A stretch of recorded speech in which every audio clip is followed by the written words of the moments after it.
मातः समस्तजगतां मधुकैटभारेः सव्येतराक्षि परितोषिणि पद्मिनीड्ये नाथानुबद्ध भुवनावनबद्ध दीक्षे प्रत्यक्षदैवतरमे तव सुप्रभातम् छायेऽखिलाश्रितवरप्रदकल्पकल्पे विश्वाप्तधामनिलयामलदिव्यभासे आयाहि शीघ्रमघनाशिनि संश्रितानाम् श्रीसूर्यदैवतरमे तव सुप्रभातम् प्रेम्लापरम्पति पुरस्कृतिमश्नुवाने नव्याब्जरागसहजन्म मनोज्ञकाञ्च्या शोभाम् विधायिनि उषे गगने पृथिव्याम् प्रत्यक्षदैवतरमे तव सुप्रभातम्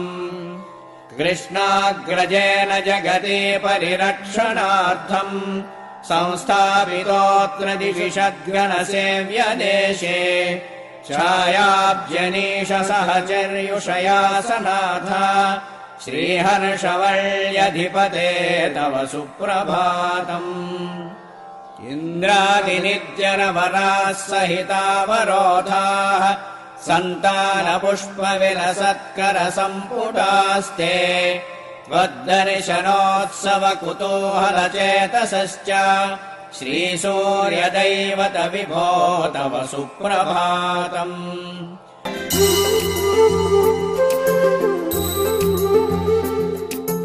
గర్భము లేదు, కష్టపడి కన్నది లేదు, ఇక బారసాల సందర్భము లేదు. అహో పురిటి స్నానములు నడికట్లు లేవు. ఏ స్వర్భువనాల నుండి దిగి వచ్చిరి నీ ప్రళయాంక పీఠికి అర్భకులు. అంతులేని జననాంతర పుణ్య తపఫలములై. గర్భము లేదు, కష్టపడి కన్నది లేదు. బ్రహ్మగారి యొక్క అమానసిక సంతానం మరీచి రత్రి పునః పులశ్చ క్రతుర్వసిష్ఠ వీరందరినీ కూడా సృష్టి చేయమని బ్రహ్మగారు ఆజ్ఞాపించారు. అందరూ సృష్ట్యున్ముఖులైనారు. ఒక్క అత్రి మహర్షి వారు ఏమి చేయలే. అప్పుడు అత్రి మహర్షిని ప్రత్యేకంగా కోరారు, నాయనా నువ్వు కూడా ఏదైనా సంతానం పొందాలని. ఆయనకు వాంఛ లేదు. అది అలా ఉంచండి. నారదుల వారు బయలుదేరారు. ఇనప శరగలు తీసుకొని వచ్చాడు. కైలాసం వచ్చి పార్వతీదేవికి ఇచ్చారు, వైకుంఠానికి వచ్చి లక్ష్మీదేవికి ఇచ్చారు, సత్యలోకానికి వెళ్ళి సరస్వతికి ఇచ్చారమ్మా. ఏకాదశి ఉపవాసం కొంచెం ఉడకవేస్తే అది పలహారం చేస్తానన్నారు. నీకేమన్నా మర్చిపోయిందా? ఇనప శరగలేమిటి, ఉడకబెట్టడం ఏమిటి నీ తలకాయ? చేసి ఏం మాట్లాడినారు. సరేలేండి మీ చేత కాకపోతే అయ్యే చోటుకి వెళ్ళి చేయించుకుంటా అన్నాడు. అయ్యే చోటు ఉందా వెళ్ళరమ్మన్నారు. వాడు కోపం వచ్చింది, బయలుదేరాడు ఆయన. నారం దదాతీతి నారద, లోకానికి జ్ఞానప్రదుడైన వాడు కలహభోజనుడు, అగ్గిపెట్టి అంటారు పొరపాటు. నారద పాత్ర తెలియని మాటలవి. నారం దహతి ఇది నారద. నారం నామ నరాణామిదం నారం అజ్ఞానం. అజ్ఞానాన్ని ధ్వంసం చేసి జ్ఞానాన్ని ప్రదానం చేసేదే నారద స్వరూపం. ఎక్కడ జ్ఞానం అవసరమో అక్కడికి వచ్చి చెబుతాడు. అది ఏ యుగం ఎప్పుడైనా కావచ్చు. త్యాగరాజస్వామి దగ్గరికే వచ్చి స్వరారణవం ఇచ్చారు. ఇక ఇతర యుగాల్లో సంగతి చెప్పడం ఎందుకు? కనుక అనసూయాదేవి దగ్గరికి వచ్చి ఈ ఇనప శరగలు ఇచ్చాడు. నా నాథుని చరణారవిందములను ఆశ్రయించిన దాన్ని అలాగే ఉడికితేనే బొమ్మన్నారు. 5 నిమిషాలు కూర్చోమని ఉడికిన శనగలు తెచ్చి ఇచ్చింది. 2 పలహారం చేసి అలా కలహ భోజనుని ఫలాహారమునకు ఇనుప గుగ్గిళ్ళు వండి వడ్డించినావు. అమ్మా నీ చేతి తాలింపు కమ్మదనము భరతదేశాన గుమగుమ పరిమళించే. వేద వేదాంత సౌవర్ణ వీధులందు తిరుగుచుండెడు దివ్యమూర్తి త్రయమ్ము నీ వంట ఇంట దోగాడుచుండే గోరు ముద్దలు గుజ్జల గూళ్ళు తినుచు ఆదియు అంతమే ఎరుగనట్టి మహామగిమట్టులైన బ్రహ్మాదుల గుగ్గువెట్టి ఒడియందిడి జోలల పాడు పెద్ద ముత్తైదువా ధన్యురాలవు గదమ్మా తదుజ్వల కీర్తి గీతిగానాదము మ్రోగే స్వర్గభువనమ్మున దైవతమౌని వీణపై ఈయన తింటానిగా ఈ ఉగ్గెళ్ళు ఇవి కొట్టుకొని ముందు కైలాసానికి వెళ్ళాడమ్మా పార్వతి గారు ఇనుప ఉగ్గెళ్ళు తెచ్చారు తినండి అన్నాడు. లక్ష్మికి ఇచ్చాడు, సరస్వతికి ఇచ్చాడు. వాళ్ళ కోపం వచ్చింది. వాళ్ళ పని చెప్తానులే పొమ్మన్నారు. కోపంతో ఉన్నారు వాళ్ళు. ఈ లోపల బ్రహ్మాది దేవతలు 33 కోట్ల దేవతలు అష్టౌ వసవ ఏకాదశ రుద్రా ద్వాదశాదిత్యా ద్వావశ్వినౌ శృతి చెబుతుంది. 33 దేవతల ప్రకాశాలు అవే కోట్లుగా పరిగణించారు. చమత్కారం.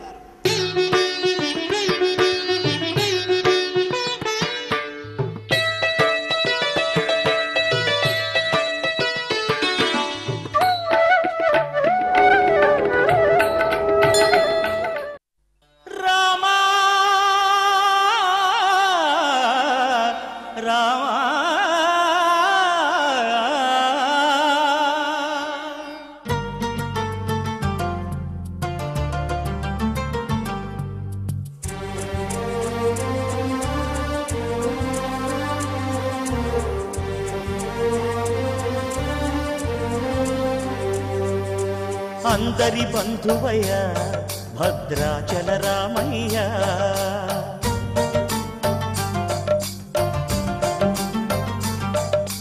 ఆదుకునే ప్రభువయ్య అయోధ్య రామయ్య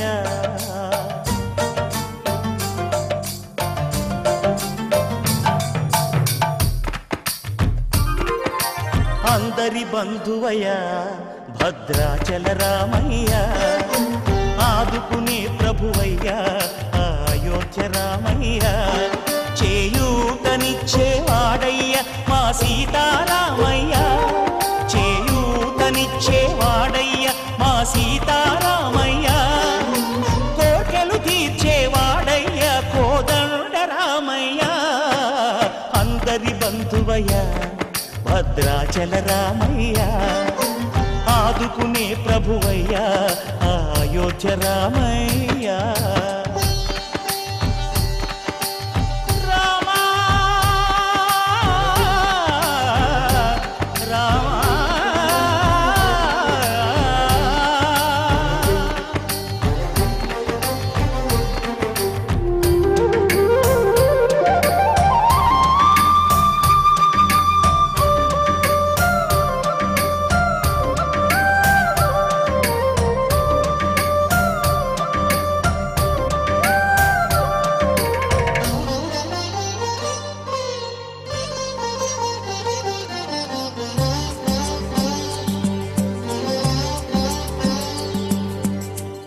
వారితే చక్రవర్తి అయి రాజ్యమునేలే రామయ్య తండ్రి మాటకై పదవిని బదలి అడవులకేగెనయా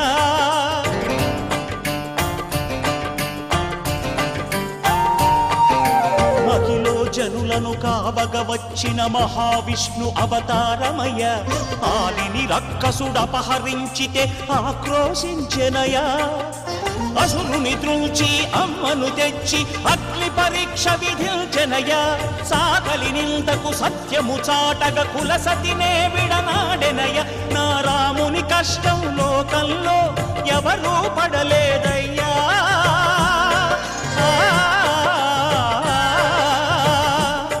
నా రాముని కష్టం లోకంలో ఎవరూ పడలేదయ్యా సత్యం ధర్మం త్యాగంలో అతనికి సరిలేరయ్యా కరుణా హృదయుడు శరణను వారికి అభయమొసగునయ్యా అందరి బంధువయ్యా భద్రాచల రామయ్య ఆదుకునే ప్రభువయ్యా అయోధ్య రామయ్య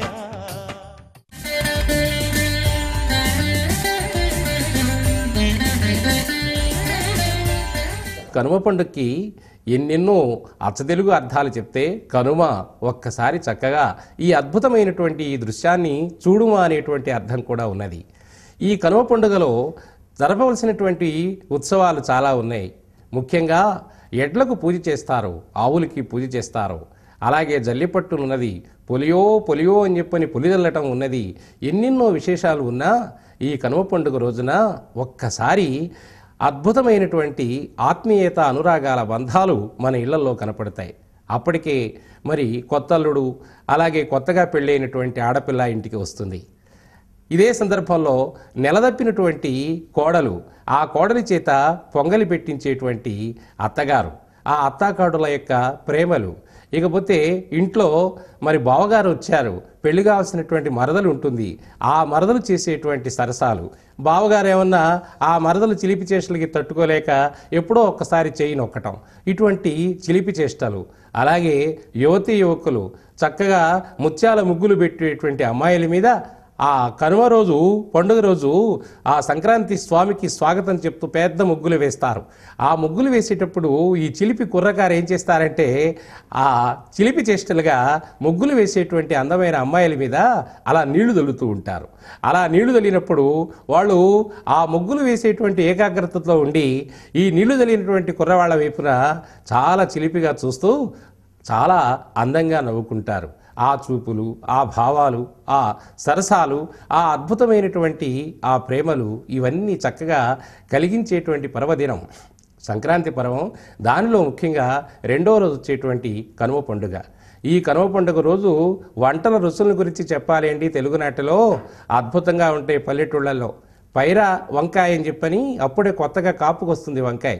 ఆ లేత కరివేపాకు వేసి వంకాయ కూర వండేటువంటి ఆ గుమగుమ, అలాగే మరి బాగా కొత్తిమీర వేసి తొక్కినటువంటి నక్కదోసకాయ పచ్చడి, అద్భుతమైనటువంటి సన్నన్నం, ఆ తర్వాత లేత పాలతో కాగి చక్కగా మంచి పచ్చకర్పూరం వేసినటువంటి ఆ పాయసం, పొంగలి, ఆహా అవంతా కూడా ఈ సంక్రాంతి ఈ పర్వదినం ఆ కనుమ రోజున ఎంత అద్భుతంగా విందు భోజనం ఇస్తుంది అని అంటే ఆ విందు భోజనాన్ని తలుచుకుంటేనే చాలు ఒళ్ళంతా పులకరిస్తుంది, ఎక్కడలేని చైతన్యం కలుగుతుంది, ఎక్కడలేని అనురాగ ఆప్యాయతాలతో ఇక జీవితం అంతా కూడా శోభాయమానం కావాలి అనేటువంటి ఆలోచన అందరికీ కలుగుతుంది.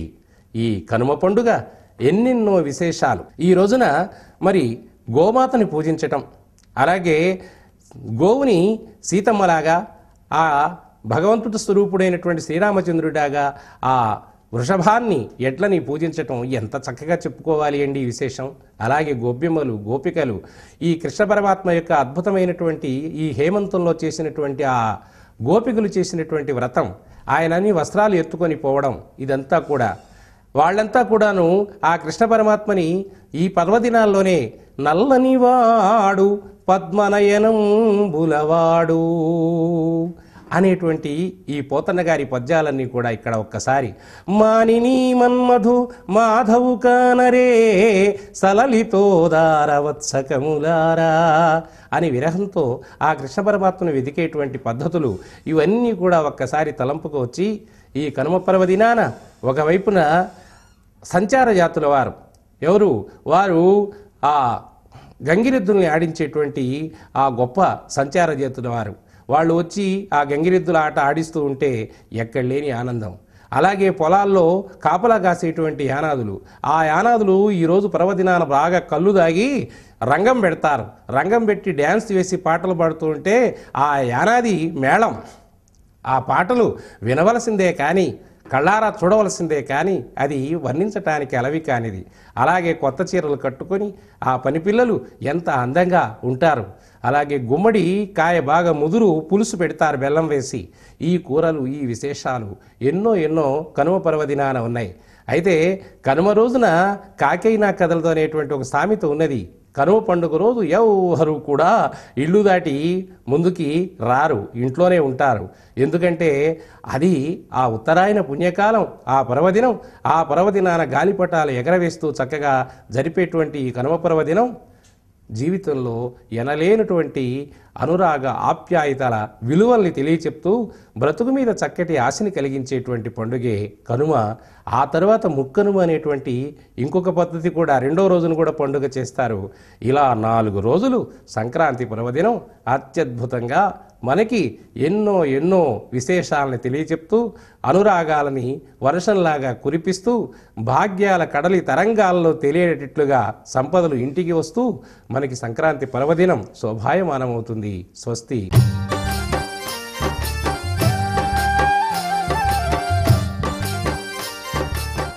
సంక్రాంతి పండగలో ఆఖరి రోజు కనుమ పండగ. కనుమ రోజు ఏం చేస్తాం? వ్యవసాయానికి జీవనాధారం పశువులే కాబట్టి కనుమ పండుగ రోజు పశువుల్ని పూజిస్తారు. కనుమ పండుగ రోజు ఉదయాన్నే లేచి పశువులన్నిటినీ కూడా చాలా శుభ్రంగా కడిగి వాటి కొమ్ములకి రంగులు పూస్తారు. కొమ్ములకు వెండి కొప్పులను అలంకరింపజేస్తారు. తర్వాత కొసరి అరటి ఆకులో ఆ పశువులకి అన్నం తినిపిస్తారు. కర్పూర మంగళ హారతులు ఇస్తారు పశువులకి. అంటే పశువుల పూజ చేసేటటువంటి రోజు కనుమ పండుగ రోజు అన్నమాట. ఆ తర్వాత ఎడ్ల పందాలకు తీసుకువెళ్తారు. చాలా ప్రాంతాల్లో కనుమ పండుగ రోజు పక్షి పూజను చేసేటటువంటి ఆచారం కూడా ఉంది. అంటే వ్యవసాయదారులందరికీ కూడా ధాన్యం చేతికి వస్తుంది కదా, ధాన్యం చేతికి వచ్చిన తర్వాత ఆ వడ్లనన్నిటినీ కూడా ఒక కుచ్చులాగా ఏర్పాటు చేసి, దీన్ని వడ్ల కుచ్చు అంటారన్నమాట, ఇంట్లో ఉంచుతారు. అంటే పక్షులు అవి వచ్చి ఆ వడ్లని తిని ఆనందపడతాయని. చాలామంది భగవంతుడికి కూడా మొక్కుకుంటారు, మా కోరిక తీరితే దేవాలయంలో వడ్ల కుచ్చుని ఉంచుతాము అంటారు. వాళ్ళందరూ కూడా దేవాలయ ప్రాంగణంలో ఒక స్తంభాన్ని పాతిపెట్టి కనుమ పండుగ రోజు ఒక వడ్ల కుచ్చుని ఏర్పాటు చేస్తారు. పక్షులు వచ్చి ఆ వడ్లను తింటాయని వాళ్ళందరి విశ్వాసం. చాలామంది స్త్రీలు కనుమ పండగ రోజు చక్కగా అలంకరించుకొని ఏ నదీ తీరానికో చెరువు గట్టుకో వెళ్ళి అలా గింజలు విసిరేస్తూ ఉంటారనమాట. పక్షులు ఎన్ని ఎక్కువ గింజలు తింటే వాళ్ళకి అంత శుభం కలుగుతుందని చెప్పేసి వాళ్ళ నమ్మకం అన్నమాట. తర్వాత ఈ కనుమ పండగ రోజే పారువేట అనేటటువంటి ఒక చక్కటి కార్యక్రమం యువకులు చేస్తారు. ఉత్సాహవంతమైనటువంటి యువకులు ఏం చేస్తారంటే, ఒక పొట్టేలుని తీసుకొని దాని తోక కోసి సున్నం పెట్టి చేలల్లోకి వదులుతారు. ఆ పొట్టేలు ఎవరికి దొరికితే అది వాళ్ళ సొత్తని చెప్పేసి అనుకుంటారు. దీన్నే పారువేట అంటారు. ఇది కూడా కనుమ పండుగ రోజు చాలామంది చేసుకుంటూ ఉంటారు. తర్వాత పొరి చల్లటం అనేటటువంటిది శాకాహారులు చేస్తూ ఉంటారన్నమాట. అంటే శాకాహారులు ఇంట్లో పొంగలి వండుకొని ఆ గిన్నెలో కొద్దిగా పొంగల్ని మిగులుస్తారనమాట. ఆ మిగిలిన పొంగలిని పాలల్లో కలిపి దాన్ని వాళ్ళ పొలాలకు తీసుకువెళ్ళి అంతా అలా చల్లుతారనమాట. దీన్నే పొరి చల్లటం అంటారనమాట. మరి ఎందుకు ఇలా చేస్తారంటే, ఆ విధంగా పొరి చల్లితే కనుక ఆ వరుణదేవుడి అనుగ్రహం కలిగి వర్షాలు చక్కగా పండి పంటంతా చేతికొచ్చి ఆనందంతో ఉంటారని వాళ్ళ విశ్వాసం అన్నమాట. ఈ పొరి చల్లటం అనేటటువంటిది కనుమ పండుగ రోజు చేస్తారు. తర్వాత కనుమ పండుగ రోజు చేసేటటువంటి అత్యంత సాహస కృత్యం ఏంటంటే జల్లికట్టు అంటారనమాట. జల్లికట్టు అని మనం గ్రామాల్లో గమనించవచ్చు. అంటే సాహసవంతులైనటువంటి యువకులు ఏం చేస్తారంటే, ఒక ఎద్దుని తీసుకొని అందరి ముందు ఉంచుతారు. ఆ ఎద్దు కొమ్ముల మధ్యలో ఒక పసుపు వస్త్రాన్ని ఉంచి ఆ వస్త్రం మధ్యలో కానుకలు ఉంచుతారన్నమాట. ఎవరైతే ఆ ఎద్దును లొంగ తీసుకుంటారో ఆ పసుపు వస్త్రంలో ఉన్నటువంటి కానుకలన్నీ కూడా వాళ్ళవే అని చెప్పేసి ఈ జల్లికట్టు అనేటటువంటి సాహస కృత్యాన్ని యువకులందరూ కూడా చేస్తూ ఉంటారు.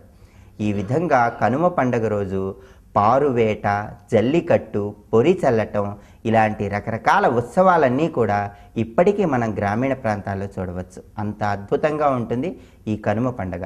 దుర్గాదేవి ప్రతిరూపాలైనటువంటి పోలేరమ్మ, నాంచారమ్మ, పెద్దమ్మ, పోచమ్మ వీళ్ళందరికీ కూడా రకరకాల పిండి వంటలను తయారు చేసి సమర్పించటం అనేటటువంటిది ఈ కనుమ పండుగ రోజే అనాదిగా వస్తున్నటువంటి ఆచారం.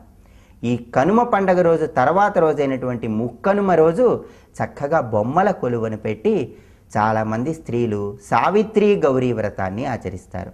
దానివల్ల గౌరీదేవి అనుగ్రహం కలగటంతో పాటు భర్తకి చక్కటి దీర్ఘాయుష్షు కలుగుతుందని చెప్పేసి శాస్త్రంలో కూడా చెప్పడం జరిగింది. కాబట్టి ప్రజలందరూ కూడా ఈ కనుమ పండగని తర్వాత రోజు వచ్చేటటువంటి ముక్కనుమ పండగ రోజు గౌరీ వ్రతాన్ని చేసి ఆ గౌరీదేవి కరుణా కటాక్ష వీక్షణాలకి పాత్రులవ్వాలి. సర్వే జనా సుఖినో భవంతు.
Sabata